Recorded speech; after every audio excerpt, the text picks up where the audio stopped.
What a year this week has been, hasn't it? In just 1 week, I've read more gossip about Formula 1 than there is about the Kardashians. What the is happening at Red Bull with Horny, Max going to Mercedes, Wait a minute. Wait, that don't make no kind of sense.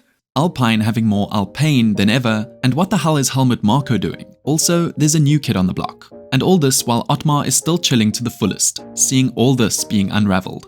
Let's start with Red Bull's great comeback with their new saga of who did what at work. Just when I was getting bored, Jos Verstappen decided to open his mouth. What the hell did you do? You and Red Bull are scaring away Max into the evil hands of another F1 team. The Horny saga has taken yet another turn.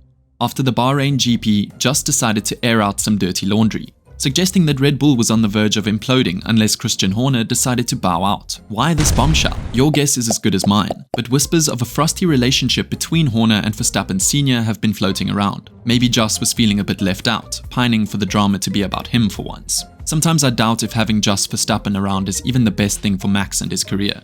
All jokes aside, did you see what happened to your YouTube feeds and news sites? They are bombarded with videos and articles with clickbaits like Max Verstappen to Mercedes in 2025. Like what? I wasn't even recovered yet from last weekend and now Max Verstappen is going to Mercedes? Is it true? It seems like showing off his Red Bull will Christian Horner cost him dearly. For now, Red Bull made a quick decision to suspend the female employee who made the Horner complaint. How is Horner all of a sudden the victim? Why doesn't he get suspended? Moment nicht. That's harassment. Just when we thought Jos Verstappen was the only Shakespeare of drama, it seems we can forget about Jos already. It appears we know the secret leaker of the messages of Horner's inappropriate behavior. Sorry guys, I didn't want to show this. Yeah, this is the one. The leaker of it all. Helmut Marko. Are you that bored with Formula 1? Because what you are doing right now, buddy, is driving Max to the Red Bull exit. Why don't you just retire and drink a nice whiskey in front of the fireplace, reading a good book? At the top of their dominance, Red Bull and Max seem to be driven apart. During an interview posted on March 6 on Sky Sport News, Max was asked if he would leave Red Bull in 2025. He didn't confirm nor deny these claims. Things must go really crazy, I guess, but that's not the target for everyone. So. Ha! Well, that only took 2 days. The drama's unfolding so quickly we can start a real-life series keeping up with the Red Bulls. Thank you, Helmut. Max shared that without Helmut, he won't continue his career at Red Bull. Will this destroy the ever-so undefeatable Red Bull? Well, lucky us, cause Marko isn't suspended from Red Bull. Reason? They also don't want Max to leave their team, cause they will be While keeping up with the Red Bulls just aired, we shouldn't forget about what happened during the Saudi Arabia qualifying and Grand Prix. Carlos Sainz Appendix decided to disappear before testing even started, which resulted in a wild Bearman to have his first F1 debut. Where have I seen this before? Oh right, the same happened with Alex Albon, which gave Nyck de Vries his first debut. The post Ferrari shared on their Instagram almost suggested Carlos passed away, but luckily for us, Carlos commented saying he's still alive. All in all, Carlos Sainz had a smooth operation. So our youngest man on the grid, Oliver Bearman, also got his debut thanks to appendicitis. This British teenager had a stunning debut, placing 11th at the Saudi Arabia qualifying. It's clear that a star is born. Over to Stake Sauber, Kick Sauber F1, Sauber Kick? Whatever, I mean the green cars. Where Bottas had a shitty weekend last week, Zhou is not really feeling it this weekend. The practice session ahead of the Saudi Arabia GP was brought to a sudden halt after Zhou Guanyu suffered a heavy crash. Luckily he's okay. I guess it's Zhouver for Guanyu. Alonso had a great race, he might be the GOAT.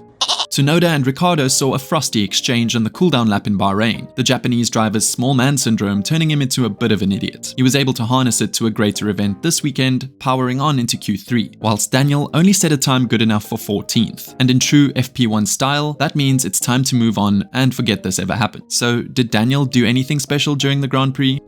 He didn't and ended P16. Alpine even had more pain this Grand Prix than last Grand Prix, resulting in Gasly falling out during the formation lap. They really need to change their name to Alpine, even though the only pain Gasly wants is pain au chocolat. Can it get much worse?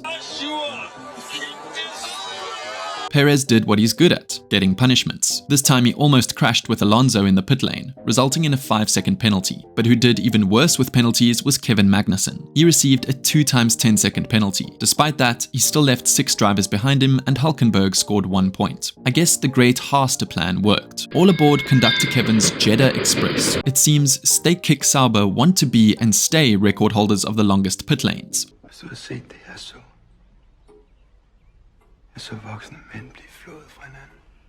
Last week, it was a 53-second pit stop with Bottas, and this time, Zhao was having the real Sauber experience. I feel bad for them, to be honest. I'm not even sure what Sauber is really doing on track, but they act like Williams from previous years. In a whirlwind twist of fate, Bearman seemed to be the unexpected hero of the Saudi Arabia GP this year. This 18-year-old faced pressure from the threat of Lando Norris and Lewis Hamilton, but he held on to claim P7, meaning he brought 6 points home in his first Formula 1 race. Will this time the appendix issues result in a rookie getting a seat in the next season? Let's hope we find out soon. Finally, we can bring out our bingo card again as Max won another race, starting pole and also ending on that position. What a legend. He achieved this 100th podium in his career, joining other great drivers like Hamilton, Schumacher, Vettel and Alonso. Not sure how to rate this week's soap and race? What do you think? Let me know in the comments. And while you're at it, make sure to drop this video a like and get subscribed for more reviews on race weeks.